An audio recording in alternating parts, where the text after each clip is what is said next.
Guys অবশেষে আমি একটা বাঁশ ধরে দেখলাম যে বাঁশটা কিন্তু খুবই মজবুত আছে, বাঁশটা সেই মজবুত। তো গাইজ এই বাঁশ বাগানে আমি আসিছি মানে মানে অনেকটা একালা এসেছি। এই বাঁশ বাগানে শিয়াল থাকে, এখানে শিয়াল মানুষ কারমায়, তারপর আবার সাপ থাকে, উপরে সাপ চুপ থাকতেও পারে। আমি অনেকটা রিস্ক নিয়ে এসেছি আজকের ভিডিওতে। তো গাইজ আমি এখন ছাদের উপরে আছি, 2 তলা ছাদের উপরে। এখানে কিন্তু আমার পিছনে তেঁতি গাছ আছে, অনেক বড় একটা তেঁতি গাছ।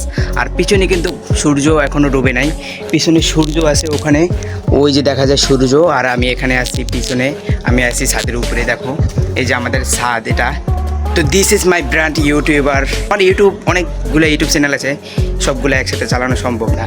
তো গাইজ তোমাদের ভালোবাসা পেলে হয়তো আমি ইউটিউবার হতে পারি।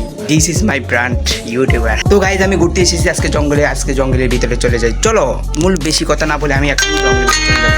আমার মোবাইলে একটা কল আসছিল, আমার একজন ইউটিউবার আছে, সে কল দিয়েছিল আমার মোবাইলে। তো এখন আমি আসি জঙ্গলের ভিতরে আসি, তোমাদেরকে পুরো ব্যাটটা ঘুরে দেখাই। ওই দেখো ফুল গাছ, এখানে কিন্তু ফুল গাছ লাগানো আছে, অনেক সুন্দর সুন্দর গাছ লাগানো আছে, অনেকটাই বড় জঙ্গল। এই জঙ্গলের মাধ্যমে ঘুরতে এসেছি আমি আজকে জঙ্গলে।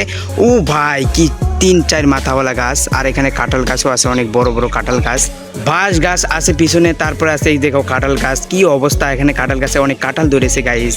বাইরে ভাই দেখো সব ধরনের বাঁশ গাছ আছে এখানে, ছোট বলবেন বড় বলবেন, যেই ধরনের বাঁশ চান আপনারা এখান থেকে নিতে পারবেন। এখানে সব ধরনের বাঁশ পাওয়া যায়। এত বড় একটা জঙ্গল, আমি চিন্তা করতেছি যে এই বাঁশগুলো কোথায় যাবে। গাইস এই ফুল গাছগুলো তো আপনারা অনেকে চিনে থাকেন, এগুলো সাধারণত দেশ গ্রামে থাকে। এটা এমন একটা জঙ্গল, এখানে কোনো ফুল গাছ বাই যে কোনো গাছ পাবেন আপনি আমাদের এইদিকে আসলে, এখানে কোনো গাছগাছলার অভাব নেই। এত সুন্দর ফুল গাছ ভাই, দেখলে তো মন ভরিয়ে যায়, যেন আমি সারা জীবন এখানে থেকে যাই। গাইজ বাঁশ গাছ দেখলে তো আপনি অবাক হয়ে যাবেন, এত বাঁশ গাছ মানে বলার বাইরে বাইরে ভাই। আমি এখন যেন আফ্রিকার জঙ্গলে আছি।